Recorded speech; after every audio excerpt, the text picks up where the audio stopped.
네, 잠깐 쉬었어요. 이제 네 번째 볼게요. 네 번째는 이제 자본적 지출과 수익적 지출에 대해서 공부하도록 할게요. 이것은 후속 원가가 되겠죠. 후속 원가가 되는데요. 내용을 보시면 후속 원가라고 하는 것은 설비 자산을 취득하고 나면 내용연수 동안 일정한 유지 관리가 필요하겠죠. 그러니까 유지 관리하는 것이 후속 원가가 되겠죠.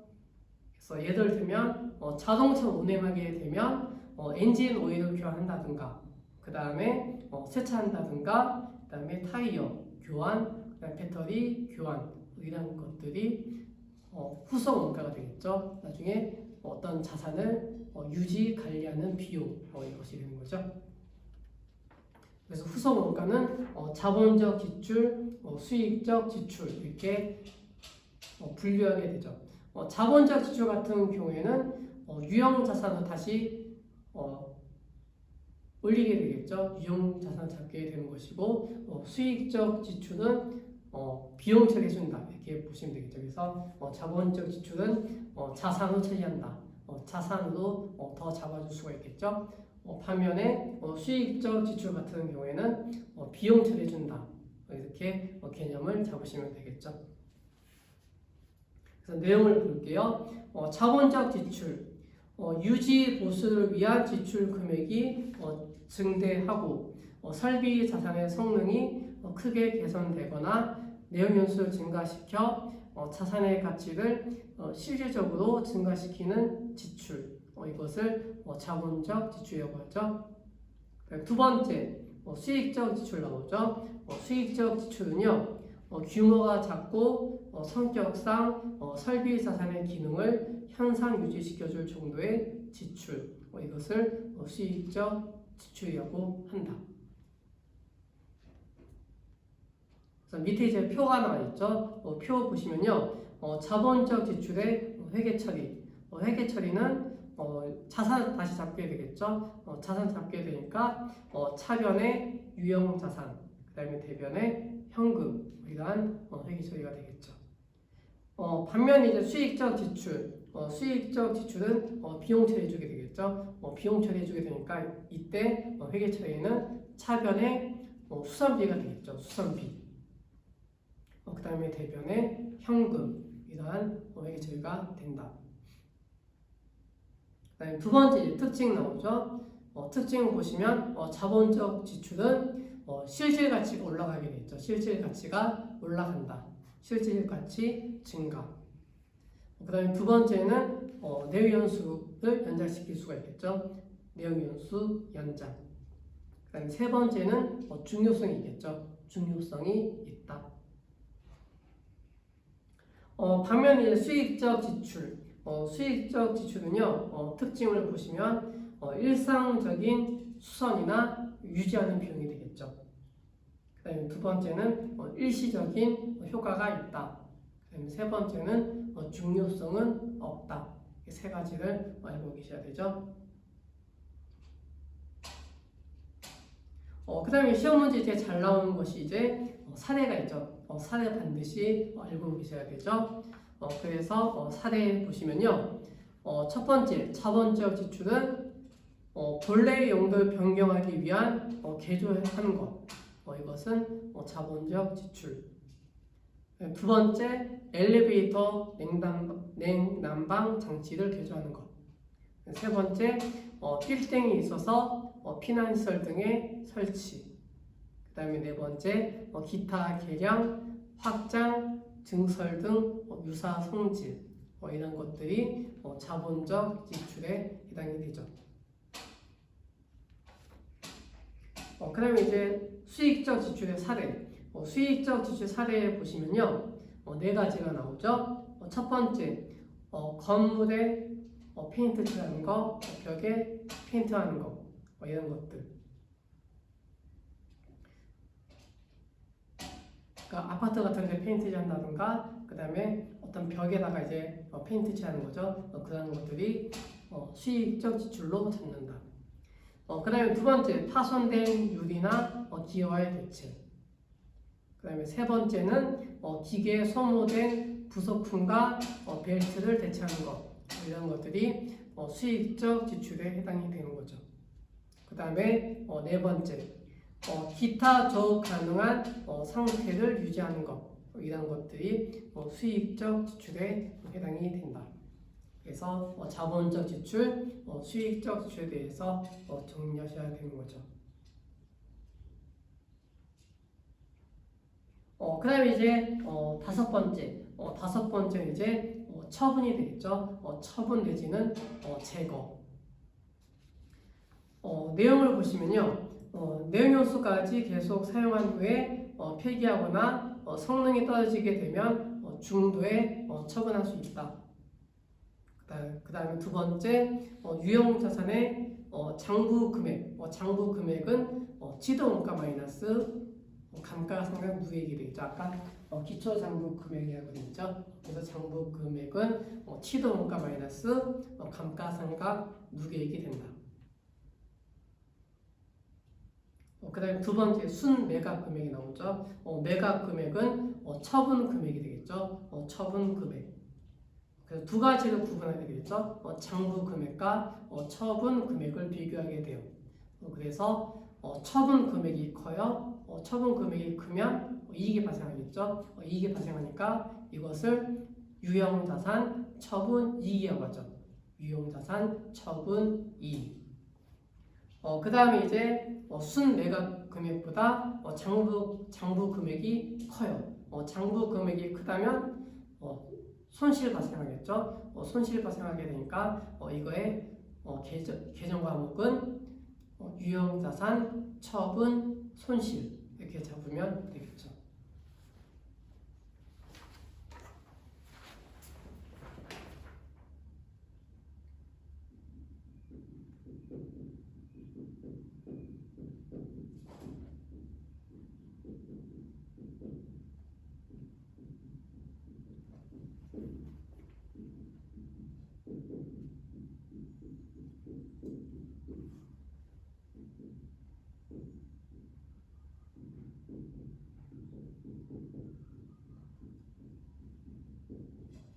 이것을 메모해 두세요. 처분 금액이 장부 금액보다 크면 처분 이익이 발생하는 것이고 처분 금액보다 장부 금액이 크게 되면 처분 손실이 발생한다.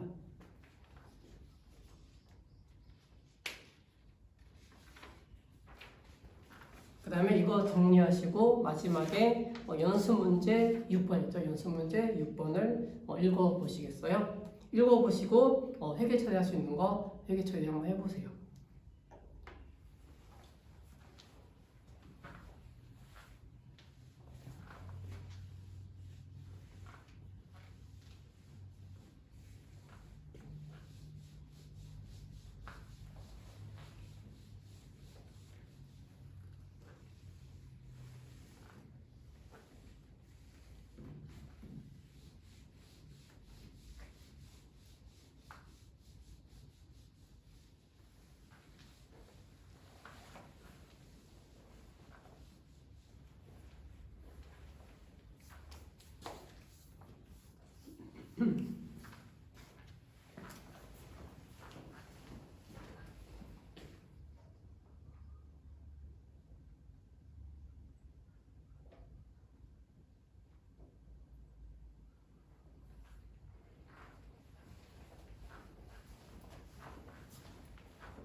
그래서 이제 처분에 관한 문제 한번 볼게요.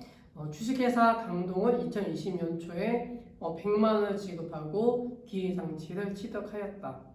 그러니까 취득했을 때 회계 처리는 이렇게 해야 되겠죠. 그래서 2020년 1월 1일에는 기계장치 사왔으니까 자산의 증가, 차변에 기계장치 100만 원.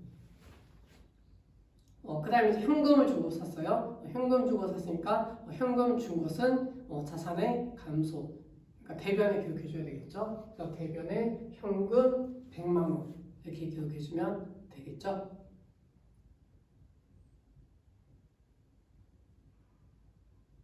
그 다음에 이제 계속 읽어볼게요. 동기계장치 내용연수는 3년, 잔존 가치는 취득원가의 10%로 추정하였다. 그러면 취득원가 얼마죠? 네, 100만 원 되겠죠? 100만 원. 그 다음에 잔존 가치는 취득원가의 10% 되니까 10만 원 되겠죠? 잔존 가치는 10만 원. 그 다음에 이제 내용연수, 내용연수는 3년. 이 세 가지를 꼭 메모하면서 정리하시면 이제 감가상각비를 이해할 수가 있겠죠. 그러면 이제 2020년도 말에 가서 이제 회계 처리 해줘야 되겠죠. 아까 취득원가였었죠. 취득원가 100만 원. 여기에서 잔존 가치는 10만 원이었죠. 여기에서 이제 나누기 내용연수는 3년. 이것을 계산해 주게 되면 얼마가 나오죠? 네, 30만 원 나오게 되죠. 그래서 100만 원에서 10만 원 뺀값 90만 원 나오게 되겠죠. 90만 원은 뭐였죠? 명칭이 뭐였어요? 기억나세요? 네, 감가상각 대상 금액. 감가상각 대상 금액은 감가상각할 수 있는 금액이다. 이것이 90만 원 되겠죠. 그래서 회계 처리해 주게 되면요.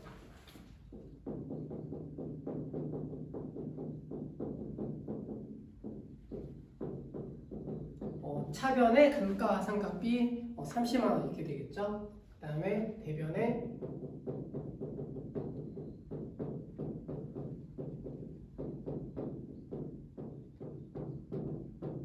감가상각 누계액 30만 원 이렇게 기록해 주면 되겠죠.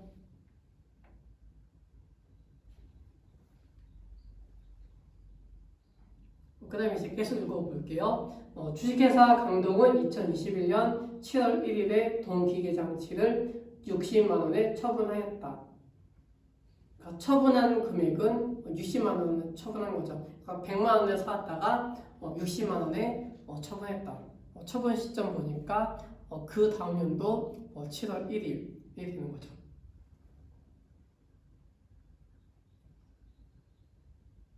그러니까 처분 금액은 이제 기계장치 처분하고 받은 금액이 되겠죠. 현금을 받게 되었어요. 현금 받았으니까 현금이 증가된 거죠. 자산의 증가. 이것을 차변에 기록해 주면 되겠죠. 차변에 현금 되는 거죠. 현금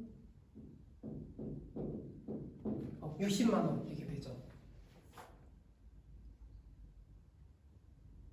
그 다음에 이제 100만 원짜리 기계장치를 처분하게 되는 거죠.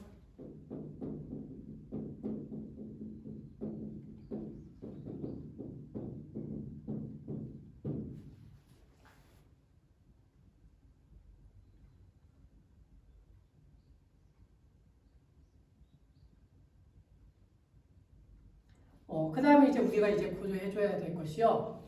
2021년 7월 1일까지가 되죠. 그러니까 처분 시점까지 감가상각해줘야 되겠죠. 감가상각해주게 되면요. 6개월에 대한 감가상각해줘야 되겠죠. 2021년도에 6개월 분에 대한 감가상각해주게 되면 100만 원에서 10만 원 빼준 값에다가 나누기 3년 이렇게 구해주면 되겠죠. 그러면 30만 원 나오게 되겠죠. 30만 원인데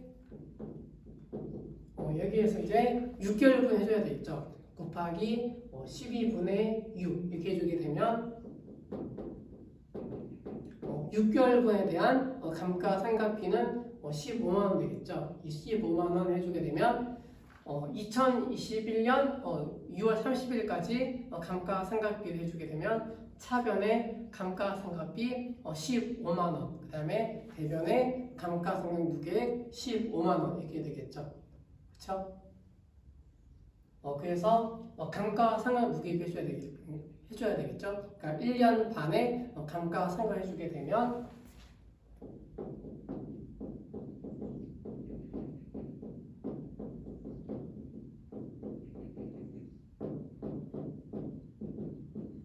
어, 45만 원 되겠죠. 그러니까 1년분 30만 원, 그 다음에 6개월분에 15만 원 이것을 합해줘야 되겠죠. 합해주게 되니까 45만 원. 그렇게 되게 되면 대차가 안 맞죠. 대차가 안 맞으니까 여기에다가 5만 원 기록해주면 되겠죠. 5만 원 기록해주고 여기에 맞는 계정 항목은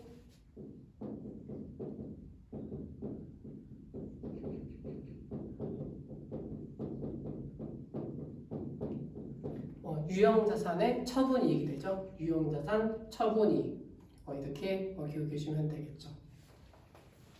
그래서 마지막 문제 6번은 이렇게 해주해 주면 되겠죠.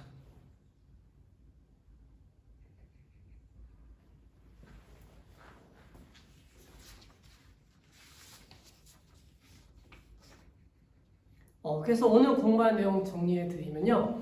제일 처음에 유형자산의 개념에 대해서 공부했죠. 유형자산의 개념은 1년 이상 보유하고 있는 자산, 그러니까 기업이 경영활동하기 위해서 1년 이상 보유하고 있는 자산을 유형자산이라고 한다. 그래서 예를 들면 토지, 건물, 비품, 기계장치, 구축물, 선박, 그 다음에 기타 등등 이런 것들이 유형자산이 되겠죠. 그 다음에 두 번째 이제 취득원가에 대해서 공부했죠. 취득원가는 매입가격 플러스 매입부대의 비용으로 한다. 첫 번째 예를 든 것이 토지와 건물이었죠. 토지와 건물을 살 때 취득세, 등록세, 부동산 중개 수수료 이런 것들이 다 취득원가에 포함이 된다. 이렇게 정리했었죠. 그 다음에 이제 기계장치 사오게 되면 기계장치는 운반 비용이 있었죠. 운반비. 그 다음에 시운전비. 그러니까 시운전비 이렇게 미리 돌리게 되겠죠. 미리 점검하게 되죠. 그 다음에 설치비 이런 것이 기계장치의 취득원가에 포함된다. 그 다음에 이제 세 번째는 감가상각비에 대해서 공부했죠. 감가상각비는 유형자산은 1년 이상 보유하게 되겠죠. 그러니까 1년 이상 보유하다 보니까 시간이 경감에 따라 자산의 가치가 감소하게 되겠죠. 자산의 가치가 감소한다. 이것을 장부에 기록하게 되겠죠. 이것을 감가상각비라고 한다. 그래서 감가상각 대상 요소에는 크게 세 가지 있었죠. 기억나세요? 네, 첫 번째 취득원가, 두 번째 잔존 가치, 세 번째 내용 연수 이런 것도 있었죠. 그 다음에 감가상각비의 방법이 있었죠. 감가상각 방법. 첫 번째 정액법, 두 번째 정일법, 세 번째 생산량 비례법. 그 외에 연수학계법, 이중체감법이 있다. 이렇게 정리하시면 되겠죠. 그 다음에 이제 네 번째는 후속원가가 있겠죠. 후속원가라고 하는 것은 설비, 유지, 관리가 되겠죠. 설비, 유지, 관리. 이것이 이제 자본적 지출, 수익적 지출로 구분하게 된다. 자본적 지출 같은 경우에는 자산을 잡게 되겠죠. 자산으로 처리한다. 반면에 수익적 지출은 비용 처리해준다. 비용 처리. 이렇게 정리하시면 되겠죠. 그다음에 다섯 번째는 처분. 처분을 해주게 되면 처분 금액과 장부 금액을 비교해주게 되는데 처분 금액이 크다. 그러면 처분 이익이 발생하겠죠. 반대의 경우 처분 금액보다 장부 금액이 크게 되면 처분 손실이 발생한다. 이렇게 정리하시면 되겠죠. 오늘 공부한 내용 정리되세요? 그래서 오늘 공부한 내용 이렇게 정리하고 다음 주에는요 이제 부채에 대해서 정리하도록 할게요. 오늘 수고하셨습니다.